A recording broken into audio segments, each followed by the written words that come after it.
Thank you. We'll start with just seeing what each group had to say. I'll start with Natalie.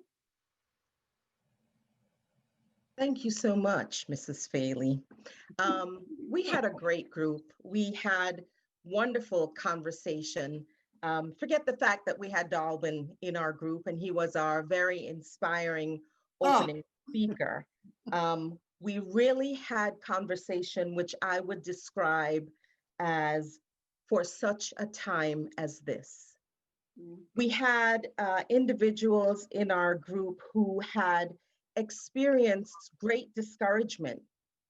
Number one, discouragement after being very motivated and involved in the 2016 election, moved to action. So from a place of complacency to great fire and power. And when the candidate didn't win, what do you do with all of that? That discouragement. So there was acceptance, but at the end of the day, not really feeling a part of that conclusion. What did I do that for? And then we had discouragement from someone who's very passionate and is really working through the stark divide of having experienced a real genuine community feeling in one neck of the woods where we have like the Morehouses and the Spellmans, and there's a lot of community and energy. And although the inequities exist, people are moving in the same direction. But where he lives right now, it is completely different, the Ivory Tower. And he talks about not being able to really move people to action, although he wants to get involved and he's tried to, the cost of involvement is too high. I am not willing to placate people to make them feel okay with my Blackness and my desire to move and change things. So we talked about that disappointment. We then had someone else in the group who was very honest in saying, you know, what's striking and concerning for me is the struggle I have in finding the energy and the excitement around the candidate that has been endorsed by my party. I quite frankly would not have picked him, but I will cast my vote. I will not sit on the sidelines. And we talked about the fact that this menu that we have, although we keep going back and choosing the same favorite dish, we're missing out on something else, something new, something different by not exploring. And so we talked about just being willing to work through what needs to happen to get us closer to what we think the ideal should be. And, you know, Dalvin in our group said, perfection is the enemy of good. And so we have to remember that this is not a perfect world. We are highly imperfect. We talked about someone who is in a work environment where it is clear that leadership talks the talk, but does not walk the walk. That open contradiction where you know their values are not aligned with their work.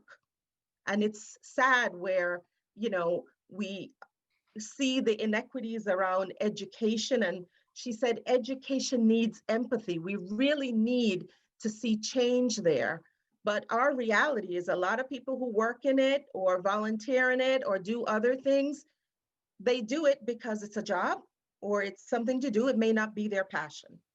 And then we were really motivated by someone in our group who said, you know, I read and saw something that really impacted me. And it said to me, you are called to be a leader and you have a choice on what you're going to do with this calling.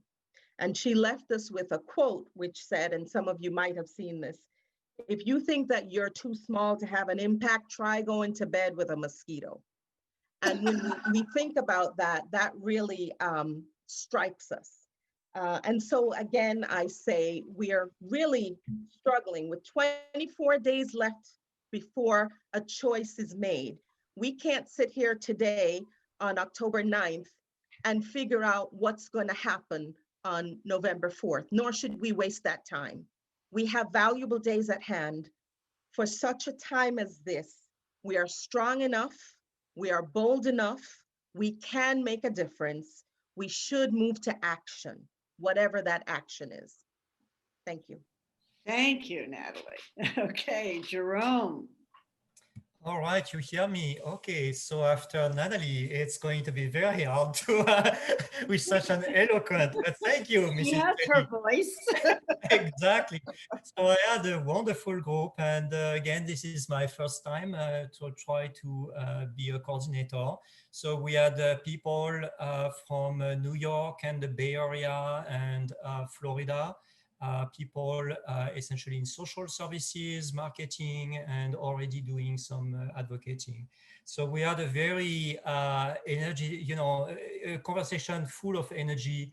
I felt like people really wanted to express themselves, and a lot of the feelings were that people would like to get involved, would like to definitely get involved with a community and at a workplace and do something. And the theme went around, first of all, of course, that this is the year of the Black Lives Matter. So, and include basically diversity and inclusion. But we also touched the fact that how do we really, beyond spreading the word with people that are around us, how do we really participate? How do we really get engaged in the community? And we had many different opinions here. I mean, one person mentioned that, I am one person, and what can I really do? Where do I want to be? Where do I want to focus my effort? Why even bother? Because I'm a single individual, and of course we all realize across the conversation that and that was brought up, is that we all have to remember that a lot of the fund drive is like 1 penny, and if everybody gives 1 penny, then it becomes millions. And we have to always think that this is really the power of individualism, organized, lead to a larger effect. And I think this was quite a realization. But still, I think the theme was that it becomes a challenge to find ways to participate, because we also have very diverse personalities. Some people in a group said, when the Black Lives Matter came, I didn't feel like I should get involved in the protest because that's not me. And perhaps I could donate.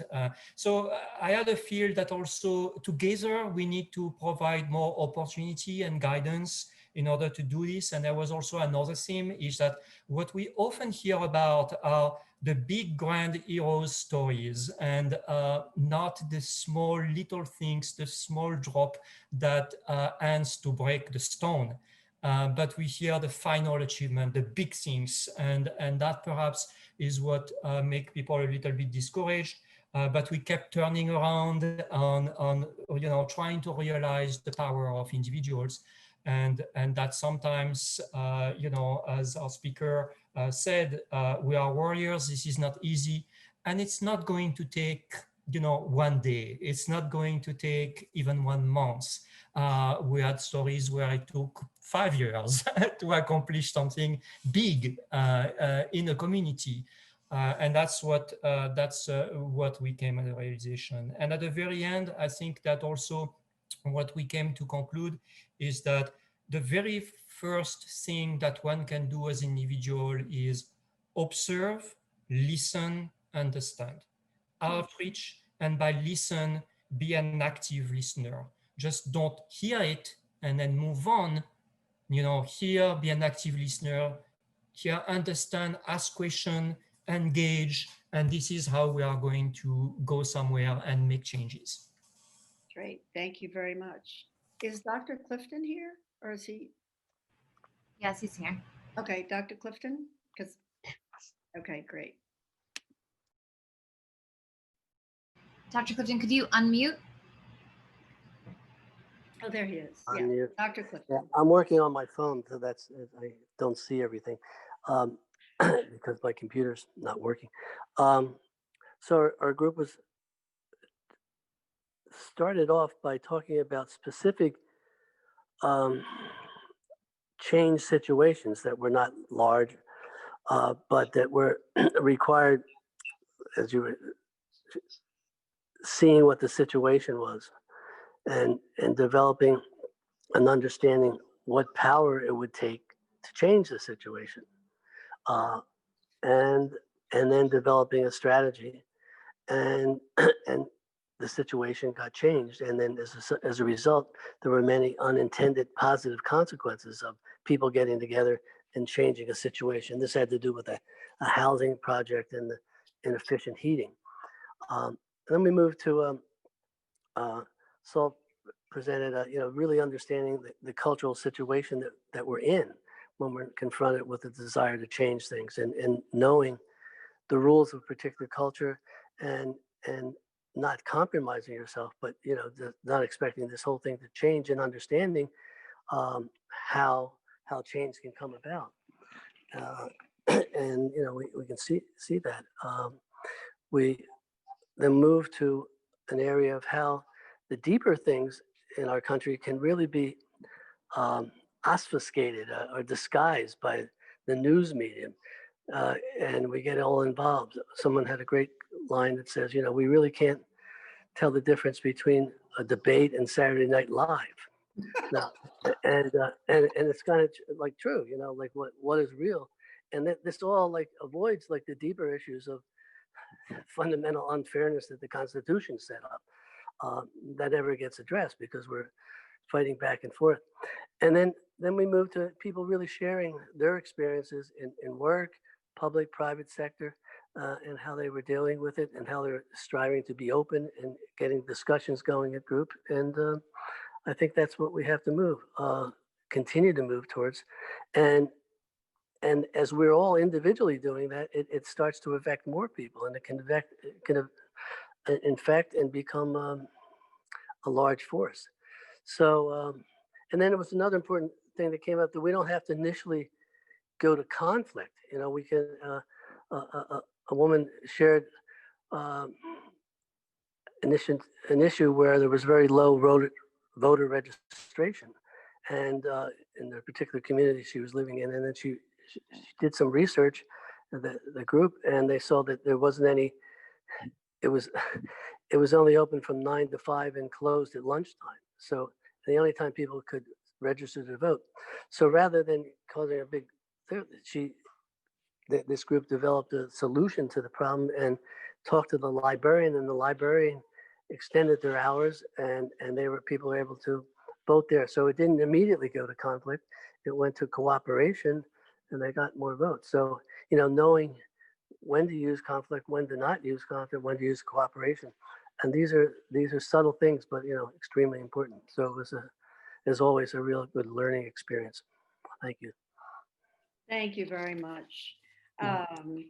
My group, I think pretty much we could summarize. There was incredible variety, new people to connecting the dots. And the conversation was wonderful because one part of it was finding your voice, just your ability to speak out, much less, getting a group together. But that was very significant. And then the idea that it's very difficult to express what you think if there are a lot of people around you who are angry or disagree, and you feel like you can't say anything. Then the point was made, well, we need to create the spaces where people will feel comfortable, a space where we will listen and people can be heard, and open to a real variety of ideas. In our group, we had a great variety. Um, as someone who's openly transgender and was talking about um, being in different places, in New York, for example, where there was an expression of being very radical. But in each case, each person in the group seemed to sort of agree that you have to have your own voice. You have to know who you are. You have to know whether you're going to speak loudly or softly. But everybody can speak and can make a difference. Each single person makes a difference.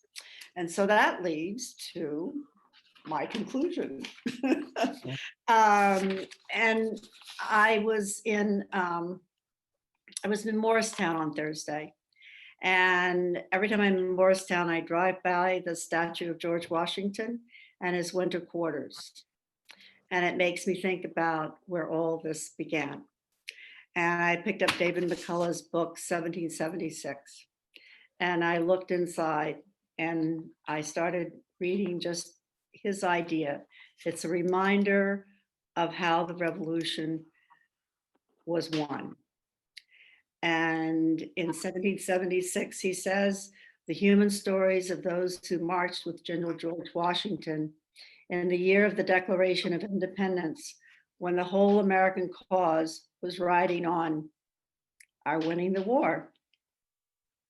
It's a story of Americans in the ranks, men of every shape, size, color, farmers, school teachers, shoemakers, silversmiths, boys turned into soldiers who went up against the king's army, who looked on our patriots probably as a joke and with contempt.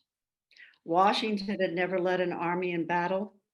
Nathaniel Greene was a Quaker who, would not go to war, but did, was made a general at the age of 33.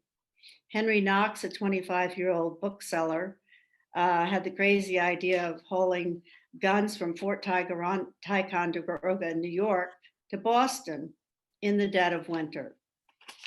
What people would do to win the war. And then,